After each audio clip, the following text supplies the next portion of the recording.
For 40 years, scientists tried to make ancient Egypt speak through DNA, and for 40 years the desert seemed to refuse. Researchers could read names from stone, trace royal families through inscriptions, and reconstruct entire temples from broken walls. But the genetic record of Egypt's earliest dynasties remained almost completely silent. Heat shattered DNA. Time reduced it to fragments. Excavation, handling, and museum storage added contamination.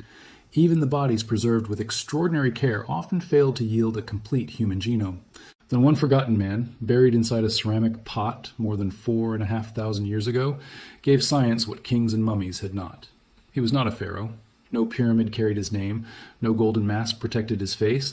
His skeleton came from a cemetery at Nuwayrat, near Beni Hassan in Middle Egypt, roughly 265 kilometers south of Cairo. He had been placed in a large pottery vessel inside a tomb cut into rock. For more than a century after excavation, his remains sat in a museum collection, known to archaeology but unable to tell their deepest story. Then scientists drilled into his teeth, recovered billions of damaged genetic fragments, and reconstructed the first whole human genome ever sequenced from ancient Egypt. The result did not reveal that ancient Egyptians came from one distant foreign population. It did not prove that they belonged to a modern race, nation, or political identity. The truth was far more complicated. Most of this man's ancestry was best represented by ancient North African populations, but roughly 1/5 of his genome carried a strong connection to people related to the eastern Fertile Crescent, including ancient Mesopotamia and surrounding regions. Somehow, long before he was born, human beings had moved between these worlds, mixed with local communities, and left part of their ancestry inside a man who appears to have grown up beside the Nile. That one result changed the question scientists had been asking. For generations, archaeologists had known that early Egypt exchanged ideas and objects with Western Asia. Domesticated crops and animals moved across regions. Pottery techniques appeared. Symbols and artistic styles traveled. The pottery wheel reached Egypt around the period when the state was becoming more powerful. But were these changes carried only by trade, imitation, and cultural influence? Or did people themselves move into the Nile Valley? The genome from Nuwayrat provided the strongest direct evidence yet that at least some of those ancient connections involved migration as well as objects. But before that conclusion could be trusted, researchers had to solve a mystery that had defeated ancient DNA science since its beginning. In 1985, one of the earliest famous attempts to isolate DNA from an Egyptian mummy appeared to open a new era. Scientists imagined reading the genomes of pharaohs, workers, priests, soldiers, and farmers. Yet early results were difficult to verify. Modern contamination could look ancient. Laboratory methods were still developing. Egyptian heat accelerates the chemical destruction of DNA, while humidity, microbes, embalming substances, and centuries of handling create additional problems. The Pomus genetic library of ancient Egypt remained mostly locked. DNA does not survive like a stone inscription. After death, chromosomes break into shorter and shorter pieces. Chemical damage changes individual bases. Bacteria flood the remains, often leaving far more microbial DNA than human DNA. A sample may contain only a tiny fraction of authentic genetic material. A tooth from a hot region may lose almost everything in a fraction of that time. Mummification can preserve the visible body while damaging molecules through heat, salts, resins, or other treatments. That is why Egypt possessed countless human remains but so few readable ancient genomes. The archaeological record was enormous. The genetic record was a narrow doorway, and almost every attempt found it closed. A major advance came in 2017 when researchers recovered nuclear DNA from 3 mummies buried at Abu Sir el-Malek. Those individuals demonstrated that authentic ancient Egyptian genetic information could survive, but they lived much later between the first millennium BCE and the early Roman period, thousands of years after Egyptian unification and the rise of the first pyramids. Their data were also based on selected genetic positions rather than complete whole genome sequences. They offered an important glimpse, but they could not directly answer what the population looked like near the beginning of dynastic Egypt. That missing period mattered. Between the late 4th and early 3rd millennia BCE, political centers expanded, Upper and Lower Egypt were unified, royal authority hardened, writing developed, and monumental construction began transforming the landscape. The man from Nuwayrat lived between approximately 2855 and 2570 BCE, a range that overlaps the end of the early dynastic age and the beginning of the Old Kingdom. He lived only a few centuries after unification and around the age when Egypt's earliest pyramids were being built. His genome came from the moment the civilization was becoming unmistakably ancient Egypt. His burial immediately raised questions. The body had been folded into a large ceramic vessel and placed inside a rock-cut tomb. Similar treatment could indicate higher social standing than the burials of many ordinary people nearby. Yet his skeleton did not resemble the untouched body of someone protected from labor. He was a man who had worked for years. His teeth were heavily worn. Arthritis affected most of his joints and vertebrae, in some places severely. Muscular stress markings recorded repeated movements. His body carried the physical cost of a long and demanding life. Researchers estimated that he died between about 44 and 64 years of age, with the older end considered more likely. That was a significant lifespan for his period, especially for someone exposed to sustained physical work. He stood only around 157 to 160 centimeters tall. His bones showed enlarged sitting surfaces, repeated back and forth movement of the arms, and unusual stress involving one foot. These clues do not identify an occupation with certainty, but the pattern is consistent with the movements shown in ancient images of pottery making, including sitting for long periods and working a wheel. The possibility that he was a potter were essential.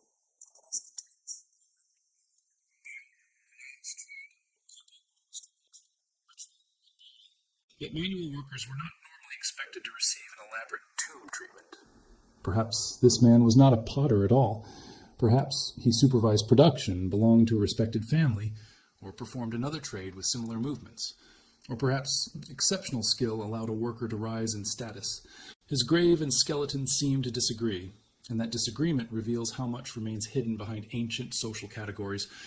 His teeth provided more than DNA.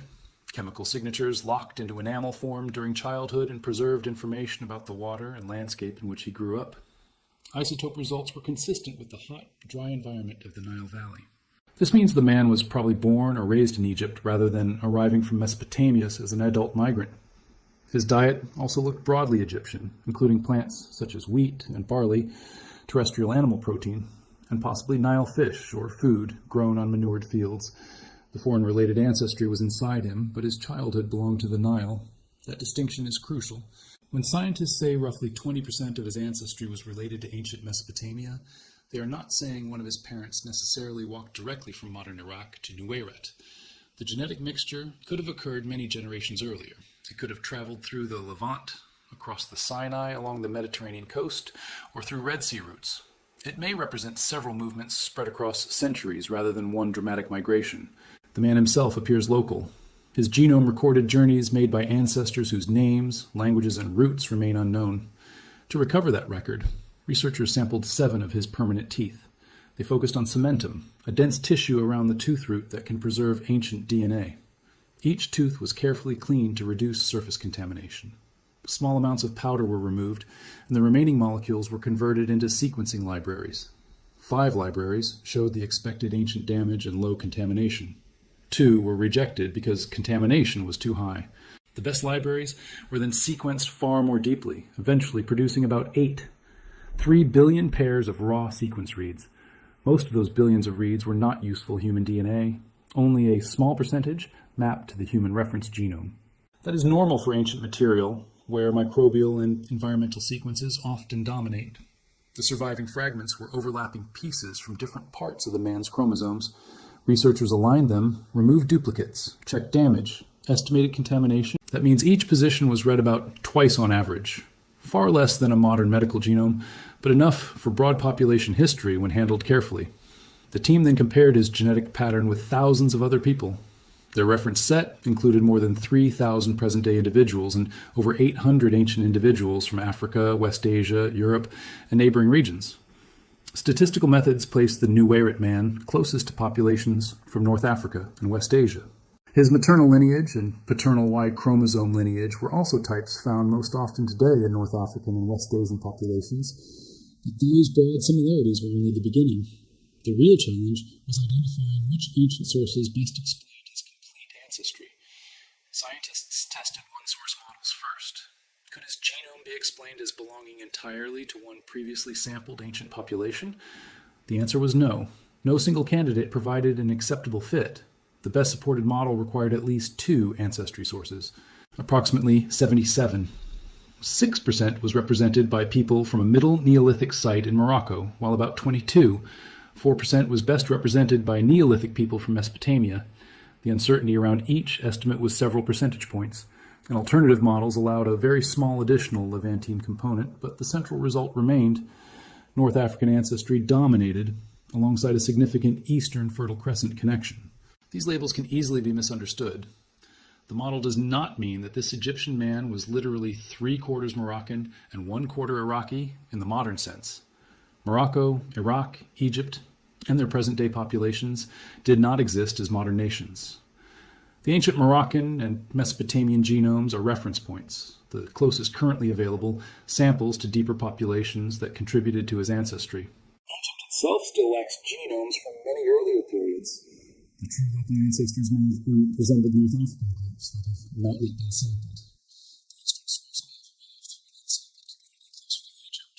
This is why the study's most exciting number must also be treated carefully. Even with that warning, the eastern signal was difficult to dismiss. Additional tests asked which ancient group shared more genetic variants with the Nuwayrat man than the North African reference did. Neolithic Mesopotamians produced the strongest statistically significant affinity among the populations tested. This did not identify one city, tribe, or family. It did show that the Eastern ancestry was not simply a visual impression on a chart. Different methods repeatedly found a relationship to people whose ancestors lived in and around Mesopotamia thousands of years before the man's death. The timing fits a much older archaeological story. Long before the pyramids, the Nile Valley was connected to neighboring regions. Farming systems based on domesticated wheat, barley, sheep, goats, cattle, and other resources spread out of Southwest Asia. Egypt adopted parts of this Neolithic package by the 6th millennium BCE or earlier. New settlements, food production, pottery, and more permanent ways of life changed communities along the Nile. These transformations may have spread through teaching and exchange, but across the ancient world, farming expansions often involved movement and mixture as well. Dental evidence had already suggested a noticeable biological change in the Nile Valley around 6000 BCE, followed by greater continuity. Archaeologists also saw differences in settlement and material culture between earlier foragers and later farming communities. None of this proved a direct migration from Mesopotamia to Egypt, but the Nuwayrat genome makes it harder to imagine that every new idea arrived without any people. His ancestry may preserve part of a demographic movement connected to the spread of farming, or it may reflect later contexts during the rise of complex societies. The current data cannot choose one moment. Centuries before his birth, late pre-dynastic Egypt also displayed influences linked to the Uruk world of Mesopotamia. Cylinder seals, artistic motifs, architectural ideas, containers, and symbols reveal that information traveled across great distances. Egyptian writing developed in its own context, and the appearance of similar innovations does not prove that one civilization simply copied another. Still, contact was real. Traders, sailors, craftspeople, intermediaries, and migrants could have moved through networks connecting the Nile, the Levant, the Mediterranean, the Red Sea, and lands farther east. The pottery wheel creates a particularly striking connection to the Nuwayrat man. It appeared in Egypt around the period when foreign contacts were intensifying. If his skeletal stress truly came from pottery production, he may have spent his life using a technology associated with the same broad era of exchange recorded in his genes. That possibility is impossible to prove, but it creates a powerful image, a local Egyptian craftsman turning clay on a wheel while carrying ancestry from people whose movements may have helped connect Egypt with the Eastern Fertile Crescent generations earlier. Trade routes may not have followed the simple line viewers imagine on a modern map. The Sinai Desert connected Egypt and the Levant, but movement could also occur by sea. Boats traveled the Mediterranean coast. Red Sea routes linked the Nile Valley with areas farther south and east. Goods could move through many hands, and people could settle at intermediate communities before their descendants continued elsewhere. The genetic source that resembles Mesopotamia may have reached Egypt through populations in the Levant that remain unsampled. The study could not rule out such intermediaries. Researchers also could not calculate exactly when the mixture occurred. Ancient DNA often allows scientists to estimate admixture dates by measuring the length of ancestry segments, because segments become shorter as generations pass. But the Nuwayrat genome's limited coverage and available data did not provide a reliable date. The eastern component could have entered his family relatively recently or thousands of years earlier. This uncertainty is not a flaw being hidden. It is one of the most important boundaries of the evidence. The result, therefore, supports migration, but not a story of invasion. There is no genetic sign here of a foreign army replacing Egyptians. Most of the man's ancestry remained closely connected to North Africa. His isotope values suggest he grew up in the Nile Valley. His burial was Egyptian. His diet was Egyptian. His life unfolded inside early dynastic society. The Eastern connection appears as one layer within a predominantly local genome. It shows contact and mixture, not the disappearance of Egypt's local population. That balance matters because ancient Egyptian origins are often pulled into modern arguments about race. Images of pharaohs, skin color, language, geography, and identity are used to demand a simple answer. Were the ancient Egyptians African, Middle Eastern, Mediterranean, or something else? Genetics does not support forcing them into one modern box. Egypt is in Africa, and the majority of this man's modeled ancestry was North African. At the same time, the Nile Valley has always stood near major routes connecting Africa and Western Asia. His genome reflects both local depth and regional movement. The study predicted that the Nuwayrat man probably had brown eyes and brown hair. Genetic markers suggested skin pigmentation ranging from dark to black, with a lower probability of intermediate color, but the researchers warned that appearance prediction is less reliable in populations that are underrepresented in modern genetic datasets. A reconstructed face can show the shape of a skull and offer a plausible human image, but it cannot recover an exact living appearance. Hairstyle, facial hair, body weight, scars, expression, and many details remain unknown. The warning is especially important online, where one portrait can be presented as the face of all ancient Egyptians. This man was one individual from Middle Egypt, living within a date range of nearly 3 centuries. His appearance cannot represent every region, dynasty, class, or period. Egypt stretched along a vast river corridor and maintained contacts north, south, east, and west. Populations could differ between the Delta, Upper Egypt, desert oases, frontier zones, and neighboring Nubia. One genome opens the door. It does not fill the entire room. Later, Egyptian genomes suggest that the mosaic changed over time. The 3 individuals previously studied from Abusir el-Melek lived more than 18 centuries after the Nuwayrat man. Models in the new study rejected complete genetic continuity from him and those later Egyptians. The later individuals showed a much stronger ancestral contribution related to Bronze Age Levantine populations. This fits a long history of migration, trade, conflict, settlement, and foreign rule. But the tiny number of ancient genomes makes any national timeline extremely uncertain. Between the Old Kingdom and the first millennium BCE, Egypt passed through political collapses, reunifications, imperial expansion, invasions, and rule by different dynasties. Excess communities with strong connections to the Levant gained power in the north. New kingdom armies and traders moved through Nubia and Western Asia. Libyan and Nubian dynasties ruled Egypt. Assyrians, Persians, Greeks, and Romans later entered the story. It would be surprising if population ancestry remained unchanged across all those centuries. Yet without genomes from each period and region, scientists cannot measure the changes clearly. The absence of a strong ancestry signal related to the limited ancient genomes available from Central, Eastern, or Southern Africa and the Nuwayrat man must also be interpreted carefully. It describes the best fit for one person using sparse ancient references. Vast regions of Africa have little or no ancient genomic coverage from the relevant periods. Hot climates create the same preservation problem found in Egypt. A missing signal in one model cannot define all early Egyptians. The most honest conclusion is narrower and more powerful. This is the first complete genomic portrait of a person from the opening centuries of dynastic Egypt. He was predominantly connected to ancient North African ancestry. He also carried a substantial Eastern Fertile Crescent related component. He appears to have been raised in the Nile Valley. His body suggests decades of hard work, possibly as a potter, while his unusual burial suggests status or respect. He lived long enough to suffer severe arthritis, and his teeth survived long enough to rewrite history. Why did his DNA survive when so many others failed? The ceramic pot may have helped create a protected microenvironment. The rock-cut tomb may have reduced some exposure.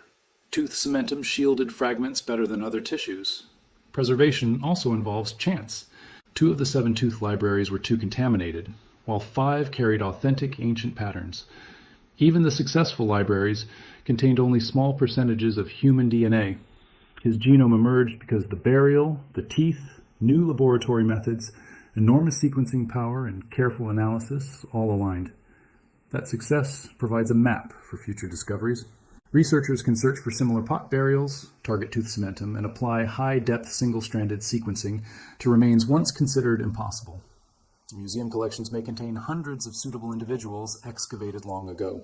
Some have precise archaeological records and belong to periods that could test major questions: the formation of the first state, the building of the pyramids, migration from Nubia, contact with the Levant, the Hyksos period, and the changes following Greek and Roman rule.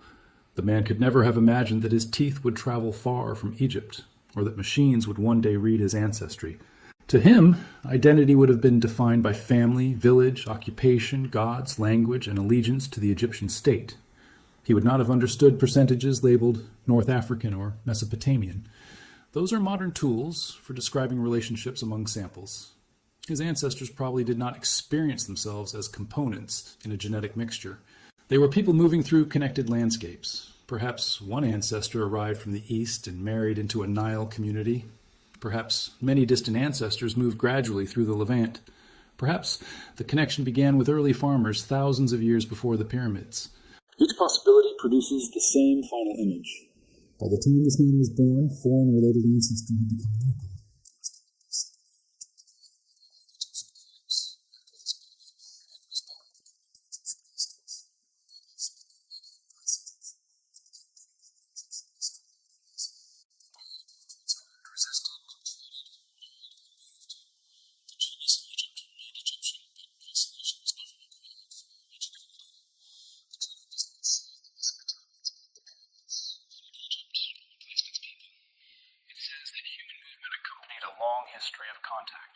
Most of the ancestry in this individual points to North Africa, reinforcing local roots. The eastern component adds another layer, suggesting that cultural connections visible in objects had a demographic counterpart. That is more interesting than either extreme. Egypt was neither sealed from the world nor created entirely from outside. It was a local civilization shaped within a connected region. And still, one question hangs over everything. Was the Nuwayrat man typical? His higher status burial may mean his family had unusual connections. Craftspeople attached to elite institutions may have moved through wider networks. The cemetery may represent a particular community. Another man buried 10 kilometers away could carry different ancestry. A woman from the Delta, a worker near Memphis, or a farmer in Upper Egypt might tell another story. Until scientists sequence many more people, the 20% result belongs first to him, not to every ancient Egyptian. That limit should not weaken the video's suspense. It creates the next mystery. If one ordinary man carried this connection, how widespread was it? Did Eastern ancestry cluster among elites, traders, or craftspeople? Was it common across the Nile Valley? Did it enter during the Neolithic spread of farming, the pre-dynastic exchange with Uruk, or several different periods? Did communities from the Levant act as intermediaries? The first genome does not close the case. It finally gives researchers the evidence needed to begin it properly. Somewhere in the Egyptian collections are individuals older than Nuwayrat. Their genomes could reveal whether the same Eastern signal existed before political unification. Samples from the Delta might show stronger Mediterranean or Levantine connections. Remains from southern Egypt could reveal deeper relationships with Nubia and other African populations. Old kingdom workers from pyramid settlements might test whether the Nuwayrat man resembled ordinary laboring communities. Royal burials, where ethical and technical access is possible, could examine whether dynastic families carried different ancestry. Each genome would turn one man's result into a timeline. With enough samples, scientists could measure when ancestry entered, where it spread, and whether it changed during periods of political upheaval. They could compare genetic movement with pottery styles, crop histories, ship routes, inscriptions, and settlement patterns. The strongest history would not come from DNA replacing archaeology, but from both forms of evidence correcting and strengthening each other. For now, the story returns to the pot inside the rock-cut tomb. The burial may have looked modest compared with a pyramid, yet it protected something more intimate than any monument. Stone preserved the names of kings. Ceramic and tooth preserved the ancestry of a working man. His joints recorded pain. His muscles left marks on bone. His enamel remembered Nile water. His genome remembered movements that occurred before his birth. Different parts of his body carried different chapters of the same life. For 40 years, ancient Egyptian DNA seemed determined to remain silent. Then, a man with no known name spoke through 8 billion fragments. He revealed local North African roots, an unexpected Eastern Fertile Crescent connection, a childhood in the Nile Valley, a life of labor, and a burial that did not match the simplicity expected of a worker. Every answer created another question. His DNA did not solve the origin of all Egyptians. It destroyed the idea that one genome could ever be reduced to one simple origin. The shocking result was not that he was secretly foreign. It was that the categories themselves were too small. He was local and connected, African and linked to Western Asia, a laborer and possibly high status, forgotten by history and yet preserved well enough to become the first complete genetic witness from the age of the earliest pyramids. His life stood at the meeting point of worlds that textbooks often separate. More ancient Egyptian genomes will almost certainly complicate the picture again, and that leaves the question scientists can no longer avoid. If one man from Nuwayrat carried evidence of journeys between North Africa and the Eastern Fertile Crescent, what will happen when hundreds of ancient Egyptians finally give up their DNA? Will they confirm one broad pattern or reveal that the Nile Valley contained far more genetic diversity than anyone expected? The pyramids have stood for more than 4,000 years, but they were never the only evidence. A single tooth has now shown that human movement was written into Egypt's story from the beginning. The monuments told us what ancient Egyptians built. Their genome is beginning to reveal where their ancestors traveled, and the next skeleton may change the story all over again. Subscribe to Past Proof, because the past is gone, but the evidence remains.